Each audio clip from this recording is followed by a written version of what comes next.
러시아와 우크라이나 전쟁이 장기화되면서 동유럽 전역은 전례 없는 긴장 상태에 빠졌다.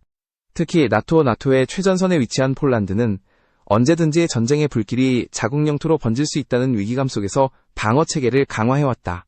이런 가운데 한국산 경공격기 FA-50이 폴란드 공군에 실전 배치되었다는 소식은 단순한 무기 수입 이상의 의미를 갖는다. 이는 폴란드가 미국이나 유럽제 전투기 대신 아시아 국가의 기술력에 신뢰를 보냈다는 상징적 사건이었다. 2022년 9월 폴란드 정부는 한국항공우주산업 KAI과 48대 규모의 FA-50 구매 계약을 체결했다. 첫 12대는 FA-50 블록 10 기본형으로, 나머지 36대는 항속거리와 전투 시스템이 대폭 강화된 FA-50PL형으로 구성되어 있다. 이 계약의 규모는 약 30억 달러에 달하며 폴란드는 단기간 내에 노후한 미G-29와 Su-22를 대체할 수 있는 실질적 전력으로 FA-50을 선택했다. 폴란드가 빠르게 기체 인수를 추진한 이유는 단 하나였다. 러시아의 위협이 더 이상 이론이 아니라 현실이 되었기 때문이다. 폴란드는 2023년 중반부터 훈련용으로 도입된 첫 FA-50들을 공군 기지에 배치했고 2024년에는 정식 작전기 편대가 편성되었다. 조종사들은 한국에서 직접 교육을 받거나 KAI 엔지니어의 기술 지원을 통해 신속히 운용 숙련도를 높였다. 한폴 양국 간의 군사협력은 단순한 거래를 넘어 전력 이전의 모델로 평가받았다. 2025년 들어 러시아의 무인기 도발이 잦아지면서 폴란드의 방공망은 실전 같은 긴장을 경험하기 시작했다. 우크라이나 국경 인근 지역에서는 밤마다 소형 정찰 드론이 포착되었고 일부는 폭발물을 탑재한 자폭형 드론으로 식별되었다. 폴란드군은 이를 탐지하고 대응하기 위해 각종 지대공 미사일 시스템과 함께 공중 요격 전력의 역할을 강화했다. 바로 그 시점에 FA-50이 새롭게 편입된 것이다. FA-50은 초음속 경공격기이자 고기동 훈련기로서 최대 속도 마하 1.5, 전투행동 반경 약 1800km를 자랑한다. 20mm 기관포와 AIM-9 사이드와인더, AGM-65 매버릭, 그리고 스마트 폭탄까지 장착이 가능하다. 폴란드 공군은 이 기체를 드론 요격뿐 아니라 근접 항공 지원과 국경 초기 임무에 투입할 계획이었다. 무엇보다 FA-50의 장점은 빠른 출격 시간과 낮은 유지 비용이었다. 이는 고가의 F-35나 F-16을 매번 띄우기 어려운 현실적 상황에서 매우 효율적인 선택이었다. 최근 들어 폴란드 국방부는 국경 인근에서 러시아발로 추정되는 드론 침입 사건을 여러 차례 보고했다. 이 중 일부는 방공포대의 지대공 미사일에 의해 격추되었지만 또 다른 일부는 정확한 요격 주체가 확인되지 않았다. 현지 언론은 FA-50이 대응 출격을 했다는 가능성을 언급했으나 공식적으로 FA-50이 직접 격추했다는 발표는 없었다. 폴란드 정부는 다양한 전력이 합동작전을 수행했다고만 밝혔다. 그만큼 작전 정보는 비밀리에 유지되고 있다. 하지만 이 사건은 한 가지 중요한 메시지를 남겼다. 폴란드의 FA-50은 더 이상훈련기가 아닌 작전기로서 자리매김했다는 것이다. 한국산 전투기가 나토 회원국의 실전 임무에 참여했다는 점은 세계 방산 시장에서도 이례적인 일이다. 폴란드 국방부는 이후 FA-50 운용 확대 계획을 공식화했고 2026년까지 2개 비행대대가 완편될 예정이다. 이제 폴란드 하늘에는 한국 기술의 비행기가 러시아 위협에 맞서 비상 중이다. 이 모든 흐름은 단순한 구매 이상의 전략적 전환을 의미한다. 서방권의 전통적 무기 시장에 균열이 생기고 한국이 그 자리를 채워가고 있는 것이다. 과거에는 무기 수입국으로 불리던 한국이 이제는 공급국으로 유럽 안보의 일부를 책임지는 위치에 올라섰다. 그리고 폴란드가 그 첫 시험대가 되었다. 세계는 지금 한반도에서 만들어진 전투기가 유럽의 하늘을 지키는 모습을 지켜보고 있다. 폴란드가 FA-50을 선택한 결정적 계기는 러시아의 우크라이나 침공이었다. 2022년 2월 이후 폴란드는 우크라이나의 탱크, 장갑차, 포탄 등 대규모 군수품을 지원하면서 자국 전력이 빠르게 소모되고 있었다. 특히 냉전 시절 도입한 미G-29와 Su-22 전투기들이 노후화되어 전력 공백이 생겼다. 폴란드 정부는 이를 보충하기 위해 서방제 전투기 도입을 검토했지만 현실적인 제약이 많았다. F-16은 이미 충분히 보유 중이었고 F-35는 가격과 공급 일정이 문제였다. 반면 한국산 FA-50은 신속한 납기, 낮은 운용비, 그리고 한국 정부의 적극적인 협력이라는 세 가지 강점을 갖추고 있었다. 한국항공우주산업 KAI는 FA-50을 즉시 운용 가능한 완성기 형태로 제공할 수 있었다. 기존 훈련기 T-50 플랫폼을 기반으로 설계된 FA-50은 이미 필리핀, 인도네시아, 이라크 등 여러 나라에서 실전 운용 중이었고 기술 신뢰성이 검증된 상태였다. 폴란드 정부는 이를 높이 평가하며 협상을 신속히 진행했다. 불과 3개월 만에 계약이 체결되었고 이는 방산 역사상 이례적인 속도였다. 계약 당시 폴란드 국방부 장관 마리우시 부아슈차크는 한국은 약속을 지키는 파트너라고 평가하며 FA-50은 단순한 구매가 아니라 전략적 동맹의 상징이라고 말했다. 폴란드가 FA-50을 도입하면서 가장 중시한 부분은 시간이었다. 러시아의 전투기가 매일 우크라이나 인근 공역을 비행하며 압박을 가하는 상황에서 폴란드는 즉각적인 전력 보강이 필요했다.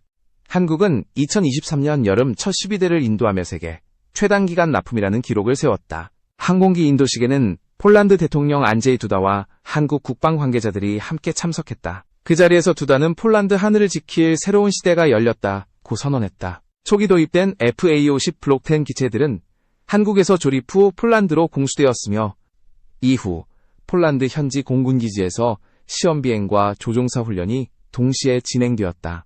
폴란드 조종사 20여 명이 한국 공군 교육과정을 이수했고 KAI 엔지니어와 함께 기술 전수를 받았다. 이 과정을 통해 폴란드는 단순한 수입국을 넘어 자국 내 정비정찰 훈련 인프라를 구축할 수 있었다. 이는 한국 방산산업이 제시한 통합 패키지 수출 모델의 첫 성공 사례로 기록되었다. 또한 양국은 FA-50의 업그레이드 버전인 FA-50PL 공동개발에 착수했다. 이 버전은 공중금유기와 연동되는 항속거리 확장형이며 AESA 레이더와 정밀 유도폭탄 JDAM, 링크 16 데이터 링크가 탑재된다. 즉, 단순한 경공격기가 아닌 준다목적 전투기로 발전하는 것이다. 폴란드는 이 FA-50PL형을 2026년부터 순차 인도받을 예정이며 그 시점에는 폴란드산 무장체계와도 호환될 예정이다. 이는 폴란드가 유럽 내한국형 무기체계 허브로 자리잡는 기반이 된다.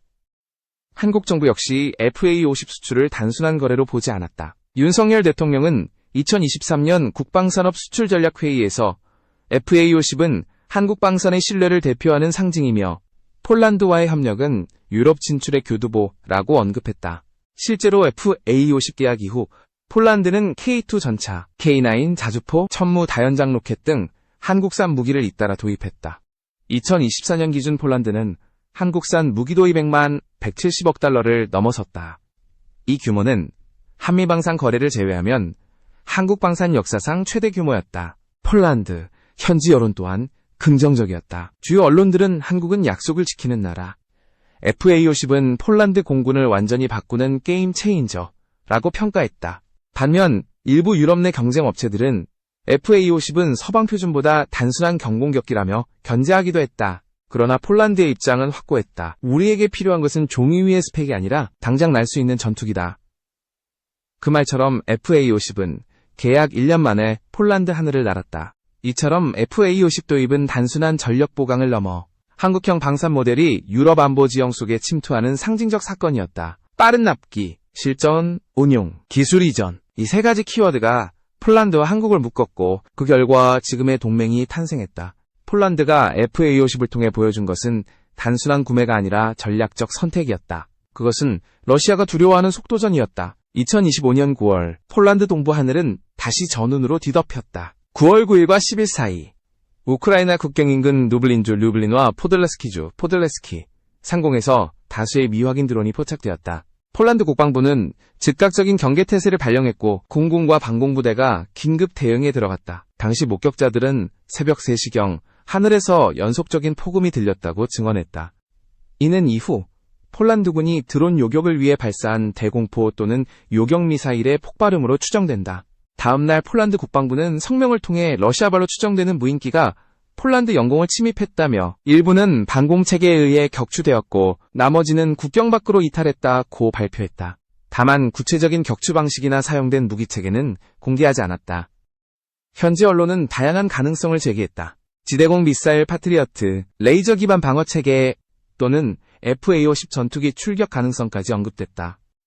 그러나 정부는 군사 기밀을 이유로 구체적 정보를 일체 부인했다. 이 사건이 특별히 주목받은 이유는 폴란드 남동부 지역에서 민간체가 파편에 맞아 크게 파손되었기 때문이다. 초기 조사에서는 러시아 드론 잔해로 추정된다고 보도됐으나 이후 폴란드 검찰은 폴란드군의 방공미사일 일부가 목표물 요격 후 지면에 낙하했을 가능성을 배제하지 않았다. 즉, 폴란드군의 방공 대응 과정에서 오폭 가능성이 제기된 것이다. 하지만 정부는 명확한 입장을 내지 않았다. 대신 모든 작전은 국가 방어 목적 하에 정당하게 수행되었다고 강조했다. 그 시점에 폴란드 공군은 이미 국경 방어 임무에 FA-50 편대를 투입하고 있었다. 공식적으로 FA-52 드론을 직접 격추했다는 발표는 없지만 폴란드 공군 관계자는 익명 인터뷰에서 FA-52 긴급 출격해 탐지 식별 임무를 수행했다고 언급했다. 이 발언은 FA-50이 단순히 대기 중인 전력이 아니라 실질적인 작전 수행 주체로 활용되고 있음을 보여준다. 폴란드군의 작전 교리상 드론 침입 시 우선지상 레이더가 추적하고 필요시 공군 전력이 즉시 출격하여 위협을 시각적으로 확인한다. 이 과정에서 FA-50은 첫 실전형 초계 전력으로서 투입된 것이다. 이후 나토는 폴란드 방공 대응을 적절하고 신속했다고 평가했다. 브뤼셀에서 열린 회의에서 나토 대변인은 폴란드가 방공망의 즉응태세를 입증했다며 러시아의 도발적 행동이 확전으로 이어질 경우 회원국들은 즉각적인 대응을 고려할 것이라고 경고했다. 이 발언은 사실상 러시아에 대한 경고였다. 러시아 외무부는 이에 반발하며 폴란드는 서방의 긴장을 고조시키고 있다고 비난했다. 양측 간의 외교 공방은 며칠간 이어졌다. 폴란드 사회는 이번 사건을 계기로 하늘의 방어에 대한 관심이 급격히 높아졌다. 여론조사에서 80% 이상의 국민이 국방 예산을 더 확대해야 한다고 응답했으며 특히 드론 방어가 최우선 과제로 꼽혔다. 군사 전문가들은 폴란드는 이미 나토 내에서도 가장 빠른 대응 체계를 갖춘 나라 중 하나라고 평가하면서도 지속적인 무인기 위협에 대응하기 위해 FA-50, F-16, F-35의 역할 분담이 명확해야 한다고 지적했다.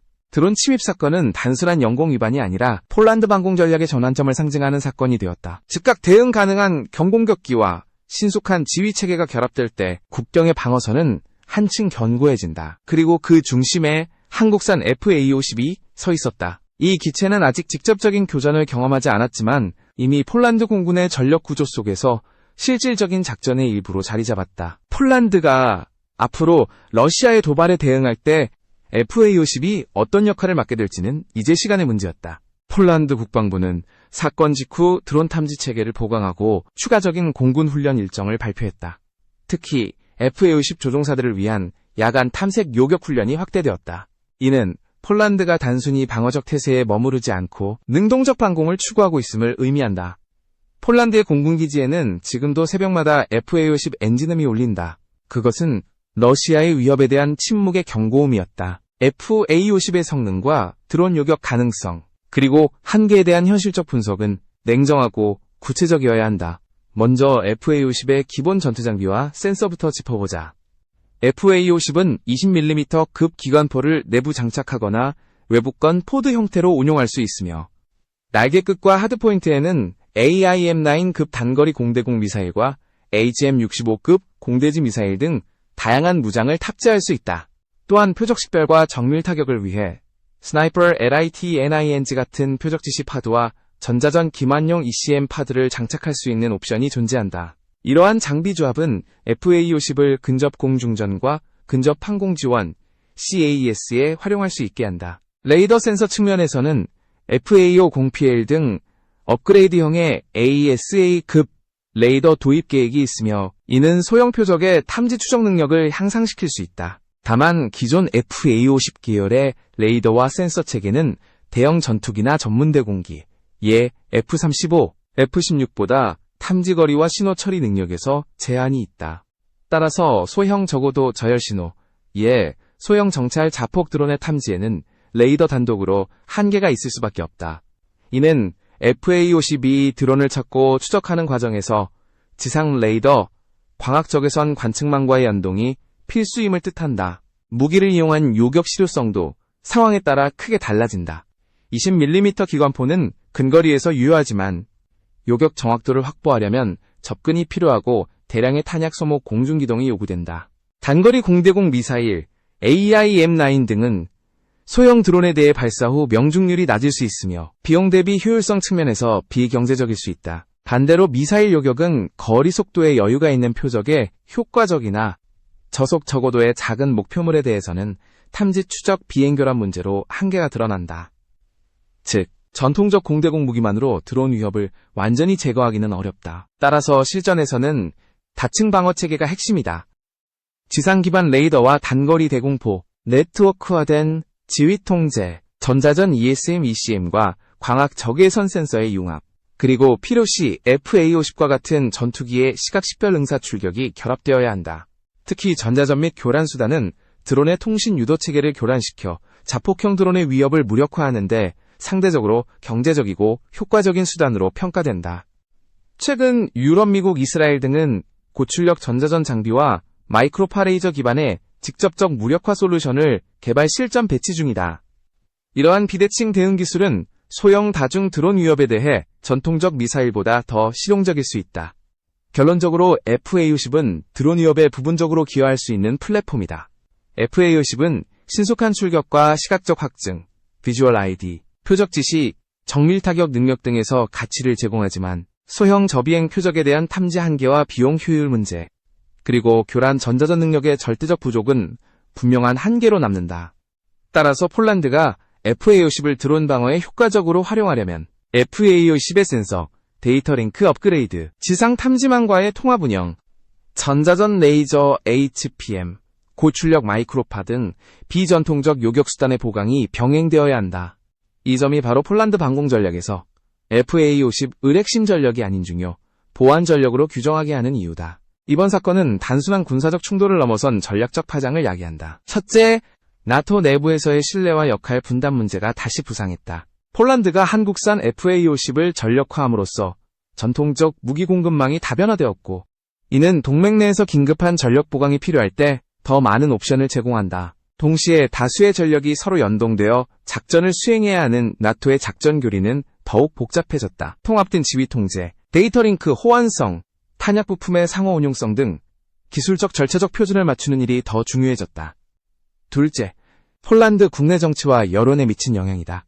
이번 사건 이후 여론은 단호히 국방 강화와 드론 방어 시스템 도입을 요구하고 있다. 이는 국방 예산 증액과 장비 도입 가속으로 이어질 가능성이 크다. 정치권에서는 정부의 신속한 FA-50 도입을 긍정적으로 평가하는 목소리가 높아졌고, 반대파도 전력 운용의 투명성과 요격 과정에서 발생한 민간 피해에 대한 책임 문제를 제기하고 있다.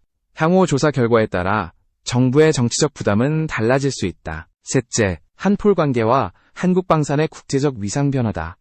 FA-50의 유럽 실전 배치는 한국 방산이 성숙한 기술력을 갖췄다는 신호로 받아들여진다. 이는 추가적인 수출 기회를 창출하고 한국 업체들이 고급 무기 체계의 공동 개발 파트너로서 경쟁력을 갖추는 계기가 된다. 그러나 동시에 무기 수출에 따른 외교적 윤리적 책임도 커진다. 한국과 수출국 간의 운영 규범, 사용 제한 조건, 민간 피해 발생 시 보상 및 조사 협조 등 후속 관리 체계가 중요해졌다. 넷째, 러시아 및 주변국의 반응과 지역 안보 역학 변화다. 러시아는 이번 사건을 서방의 도발로 규정하며 강력히 반발했고, 이는 국지적 군사 긴장의 고조로 이어질 위험이 있다. 반면 나토는 동맹국의 방공 능력 강화와 더불어 정보 공유와 공동 대응 체계의 중요성을 재확인했다. 이 과정에서 잘못된 판단이나 오판이 증폭될 경우 국지적인 충돌이 큰 지역적 갈등으로 번질 가능성도 배제할 수 없다. 다섯째, 군사기술 전술의 변화 촉진이다. 소형 저비용 드론이 전장에 광범위하게 투입되면서 기존의 고가 대형 플랫폼만으로는 전자전, 레이저, 마이크로파 기반의 비합법적 무력화 기술, 자동화된 탐지 분석 시스템, 다층 방어망의 중요성이 한층 부각되었다. 폴란드 사례는 전통적 전투기 운용 방식에 대한 재검토를 촉발했고, FA-50 같은 다목적 경공격기는 보완적 역할로서 재평가되고 있다. 마지막으로 법적 인도적 고려사항이다. 방공작전 중 발생한 민간 피해에 대해 명확한 조사와 설명 책임이 요구된다. 국제법상 군사행동은 필요성과 비례성 원칙을 따라야 하며 민간 피해를 최소화하기 위한 조치가 우선되어야 한다. 폴란드 정부와 군 당국은 투명한 조사를 통해 사실을 밝히고 향후 유사 사건이 재발하지 않도록 제도적 개선을 추진해야 한다. 정리하면 FA-50의 유럽 실전 배치는 한국 방산의 도약을 의미하지만 동시에 복합적 위험 요인과 관리 과제를 동반한다. 폴란드 사례는 기술적 우수성만으로 안보를 보장할 수 없음을 보여주며 다층적 전략과 국제적 협력이 필수적임을 역설한다. 앞으로의 관건은 군사 효율성과 민간 안전 사이의 균형을 어떻게 유지하느냐에 달려 있다.